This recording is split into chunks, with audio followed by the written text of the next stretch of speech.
Ooh, ooh, ooh, ooh, ooh.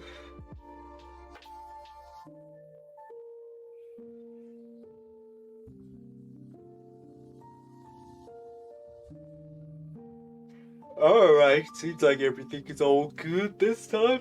Feels like it's been a while. Also, that's not a voice, that's just my yawn. Aloha there. And the title has changed because I am not reading this anymore. And it's sad.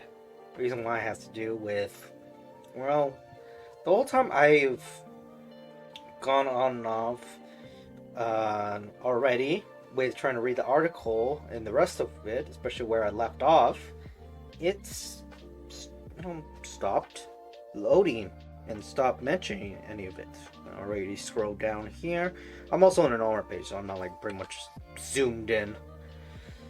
But yes, it does seem that throughout this entire page, it actually does change a lot. I mean, after all, besides the website actually always changing and add some things that would interfere with the layout, there's also, the conversations have changed, which is fascinating because me going to different conversations like I did with IGN's 6 Days of Fallujah, um, and past articles when the game was about to release, like around the wow shoot late 2000s. They still had conversations, but obviously there's this icon that says conversation. Yes, things look different here. We've moved to a new comments platform. Please act normal. We're migrating all existing comments to the new platform. If you're missing a comment or thread, be patient. It'll be here soon. Intentionally vague timeline. Intentionally vague timeline. Which I hope it, when they refer to soon, it actually is soon instead of just later. That's why this comment is not just in the side of cheekiness, but in a bit of a baffling way. Especially with me just reading up old comments, so that's unfortunate. But yeah, anywho, the last page I'm able to get through is just here. To the quote. To hell with that, he continued. There are no rules with games. You can just put them out. And that's pretty much it. This is like way part of the first part, so I read enough of it, and it's too bad I can't finish it. It even has the length stuff, so I didn't even get to the Jack 3 section of Naughty Dog's history, but I could at least say I actually read through it. And whoever hears me reading it off can hear what it's about. But besides that, hopefully this doesn't impact the rest of old IGN articles that have interesting topics and could provide insight that people have forgotten, especially with understand on the context, the background info, and even introduce the zeitgeist of people during the time. Especially that's the reason when comments are so important, to understand people's thoughts, their opinions on something passionate, and it creates a huge, interesting, tangled web of feelings that we understand from our fellow man. Oh, manly man and woman. But I digress. So I figured I might as well just go to a different article, which this pops up on my head. A story related to Bob Ross and a bit info about some background information about not just Bob Ross' life, but also the state, along with his works, continuing his legacy, especially with other people that have been impacted with his legacy, like his son. He was part of the original painting series, And he goes to show that him doing work, especially when it comes to art, does show that he does have skin in the game. So, besides that, and let me just refresh it again just to see, and still no. It does say in this article Jack 3, which over here it doesn't show it, so that might be some indicator that there is some working to be done. Other than that, let's go on to sex, deceit, and scandal. The ugly war over Bob Ross's ghost. From the Daily Beast. Joy and sorrow under the title. This is the first time I'm actually reading through the Daily Beast, so I'm not familiar with it. But let's just go to the date. This is May 19, 2021, 11:12 p.m. ET, Eastern Standard Time. Forgot the S, and it's also the afternoon, so this guy hopefully got some lunch after posting this.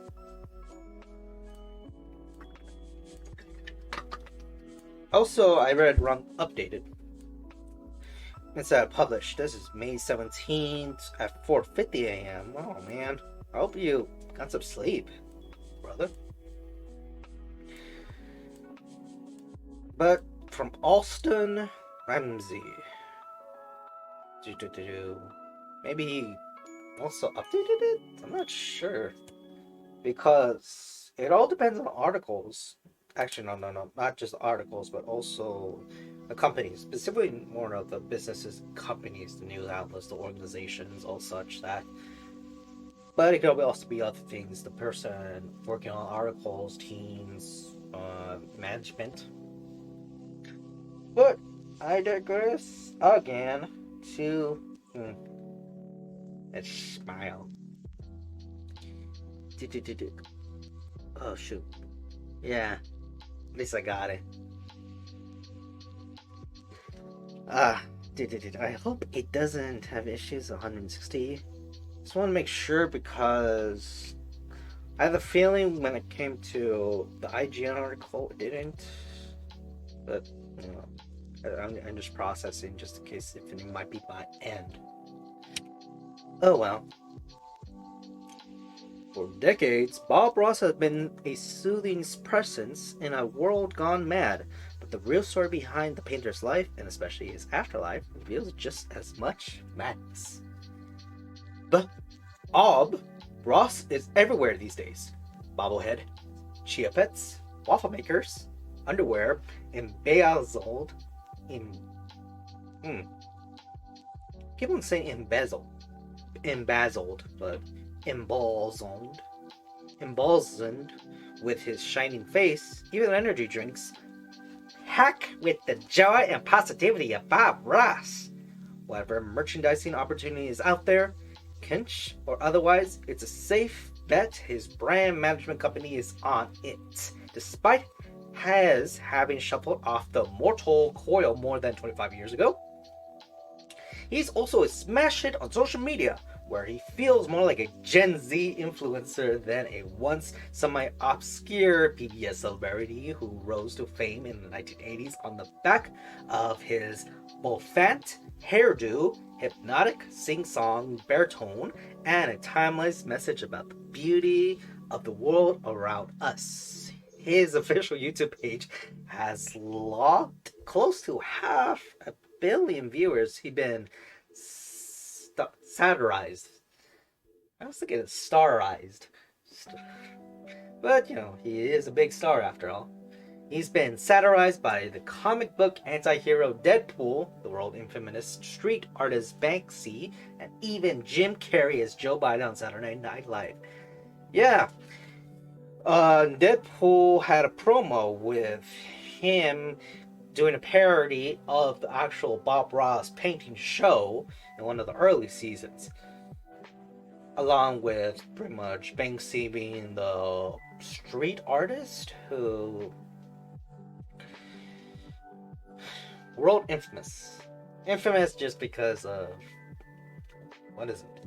I believe it has to do with actions when it came to the art community, which can be direct.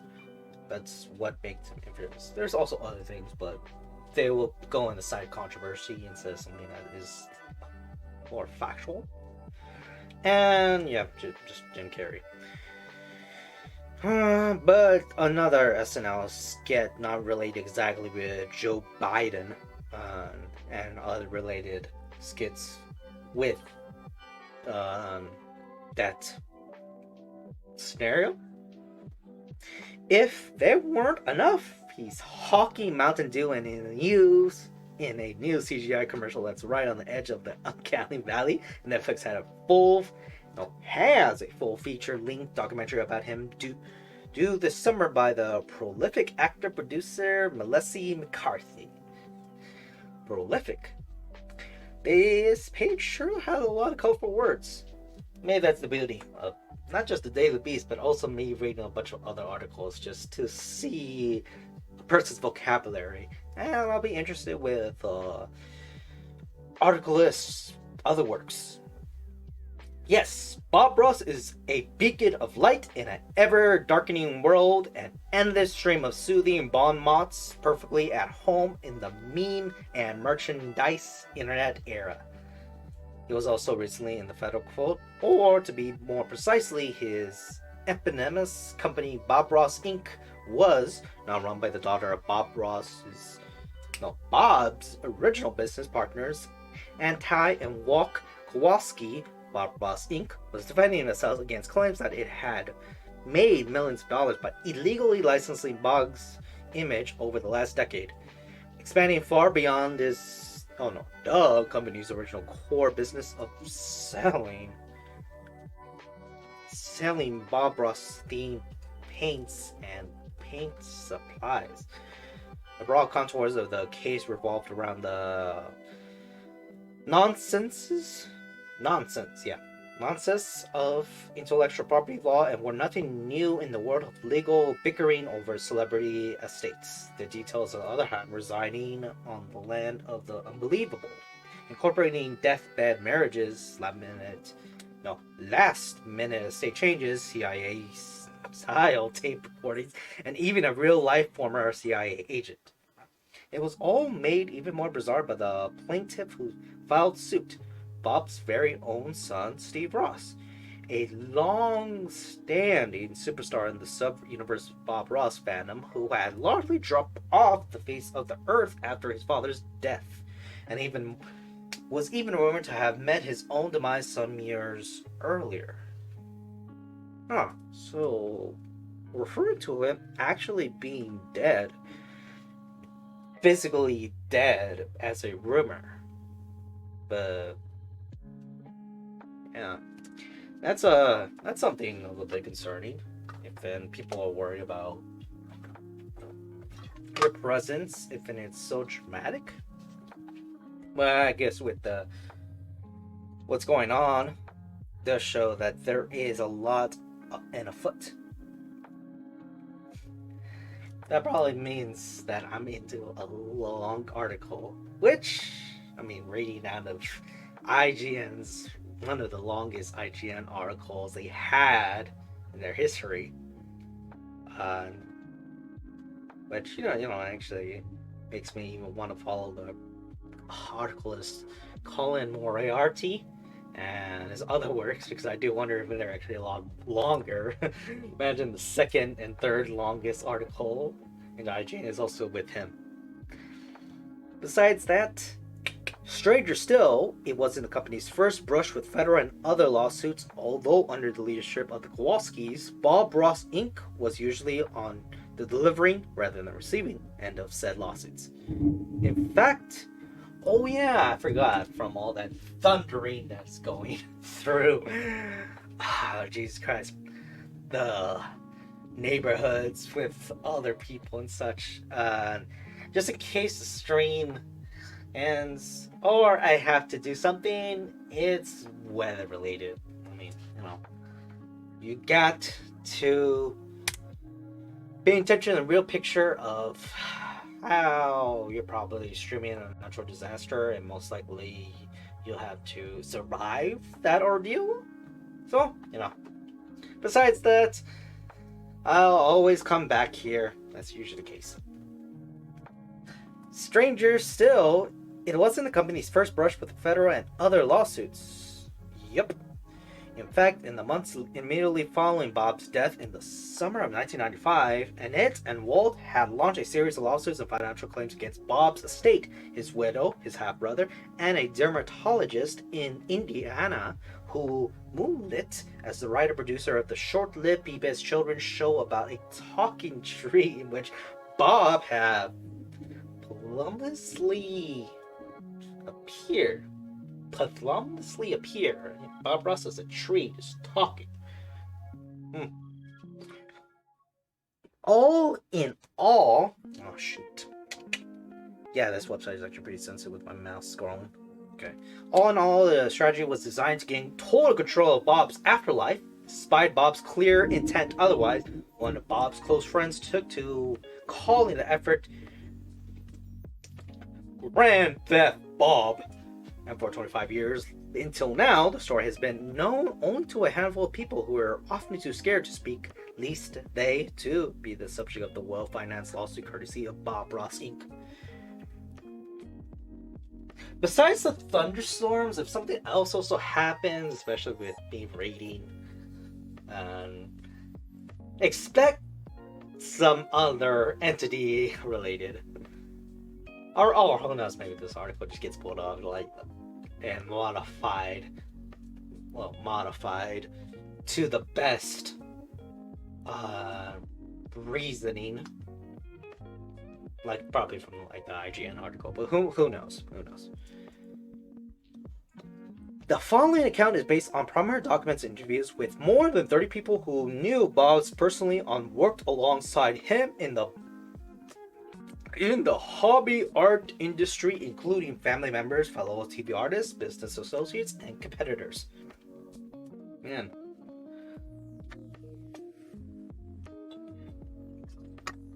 My chest just did a burp, and it feels gross. Besides that, Part 1, Making Bob Ross. To fully understand the genesis of the alleged Grand Theft Bob, and how it was ironically responsible for Bob's recent metabolic Bob culture renaissance, one has to first understand the business behind Bob Ross and the origins of the company that bears his name. Alright, let me check the time because I have not reached a quote and I want to practice my voices. So, okay. It looks like in the future I just have to always set special times when I can actually do it, reading off it as I'm going to the article, reading through the article, going along with it. Okay. That story begins not in the sleepy pre-Disney town of Orlando, Florida, where Bob was raised, nor does it begin in the backwaters of Muncie, Indiana, where almost all 403 episodes of his international smash hit television show, The Joy of Painting, were filmed, nor was it in the bustling suburbs of Washington, D.C., where Bob Ross Inc. was found and still resides. Rather, the business of being Bob Ross begins in the quaint lakeside hamlet of the Carroll de Allen, Idaho, and it starts with a chance encounter between the U.S. Air Force Master Sergeant Rob Norman Ross and a former Nazi conscript named Wilhelm Bill Alexander. Man, I just lost my accent when I just said it. When I was correcting myself because of another issue. Wilhelm is a very common German name, but if I want to probably pronounce it, when I remember, they don't really pronounce the W as W in German. It's just V, like a V. So instead of Wilhelm, it's Wilhelm Bill Alexander. And for some reason, when doing that deep throat voice, Alexander has a weird posh accent. But Alexander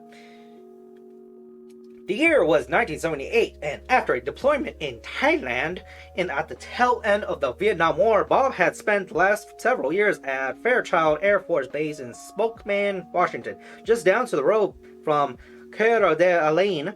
Even though his days were packed with the long hours of a first sergeant, and raising his son Steve as a single father, he still found time to pursue his long-standing passion of painting, a passion that had been turbocharged when, shortly after returning stateside, he had encountered Bill Alexander just as millions of others had at the time on PBS, where Bill had pioneered an entirely new style of oil painting in...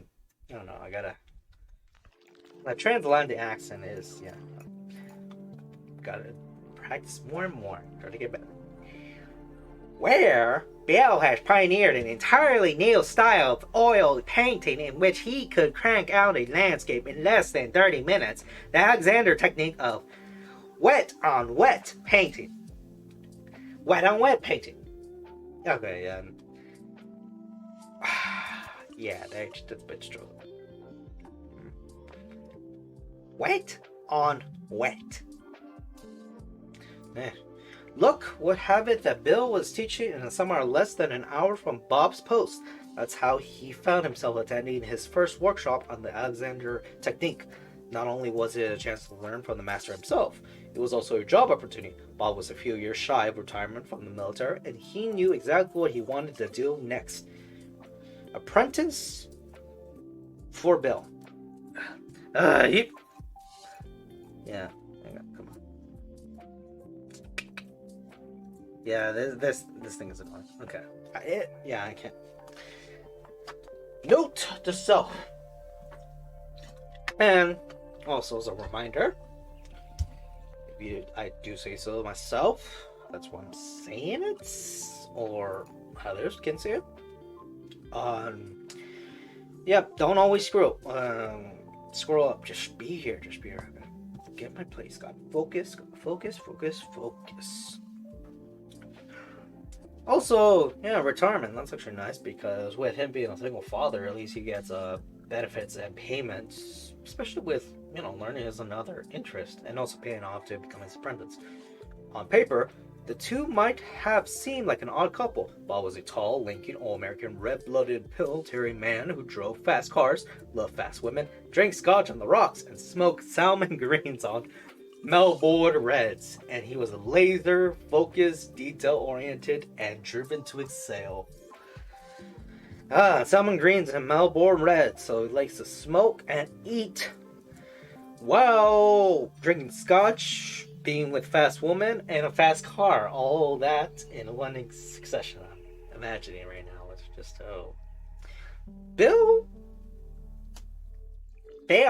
on the other hand, was a short, stocky German immigrant with a neck like a Linder's baker's fingers like sausages, and about as much energy as the sun. He was incredibly warm, gave out hugs like candy, and was often generous to a fault. His motto in life, as in painting, was that you can't have the light without the dark.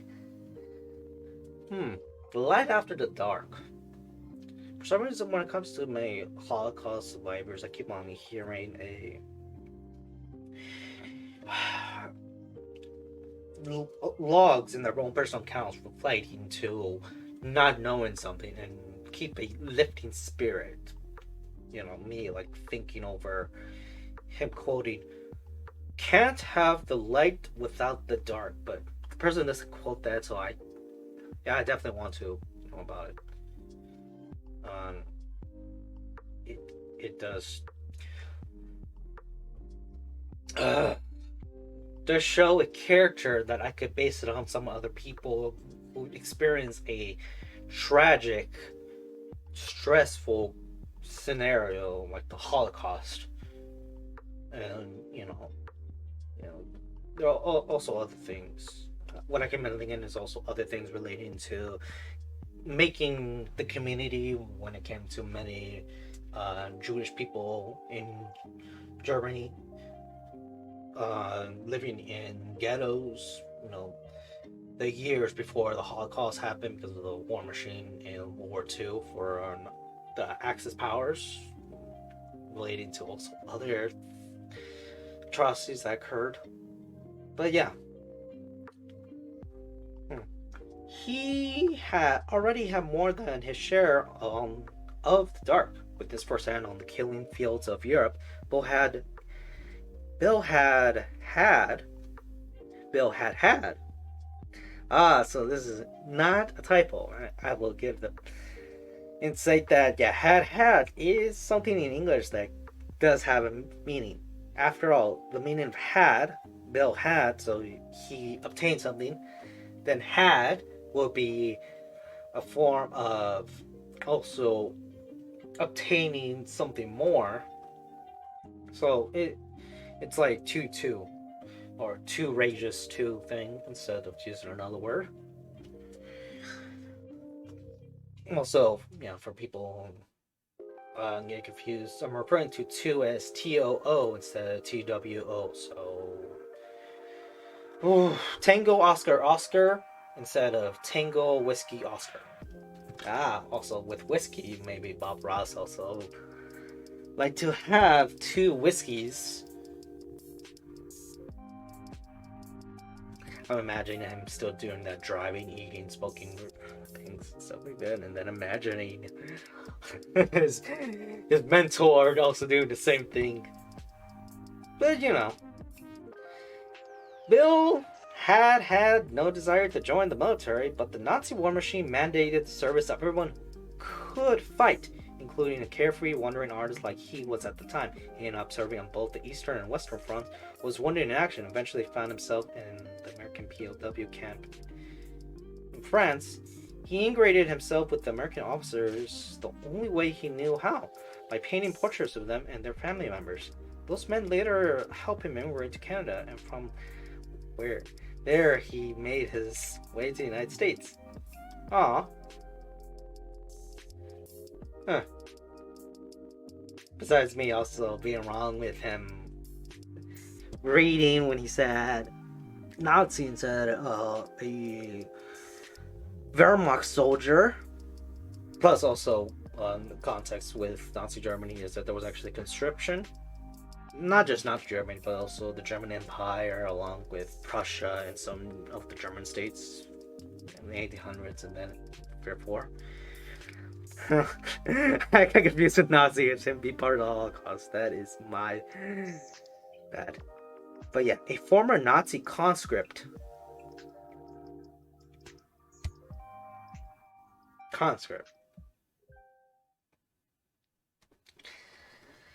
Gotta remember that people in other countries do conscript, but not drafting. Drafting is another term.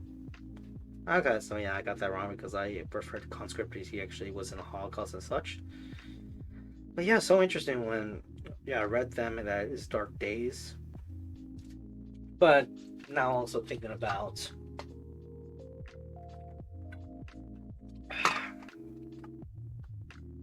many of the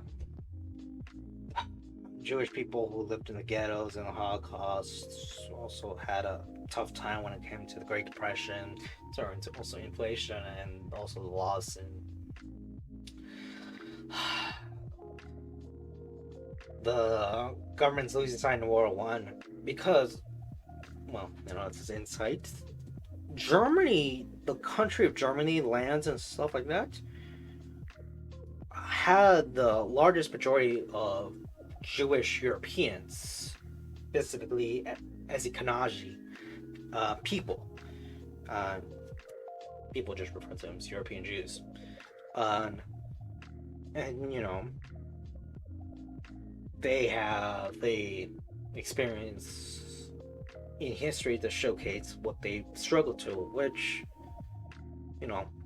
that is the biggest tragedy about what occurred, because pretty much most of Europe's Jewish population was just stemmed, and particularly when it came to the people who were, for generations were living in Germany. And, also looking through the history of Germany with Jewish people, it's a great shame that occurred, especially when it came to many Jewish generational families wanted to keep the people in the area in Germany, even after what has happened during the Holocaust. I keep on thinking it's also the experience of the rebuilding process of the German people from Nazi Germany, but also split Germany, being in the middle stage because of the separation of Berlin and two superpowers, and also reformation of all things new. Hmm. Maybe the light in the dark may be referred to just also looking at uplifting spirits. But no. Besides that, I got carry myself, and I'll read further into this article. Besides that, aloha and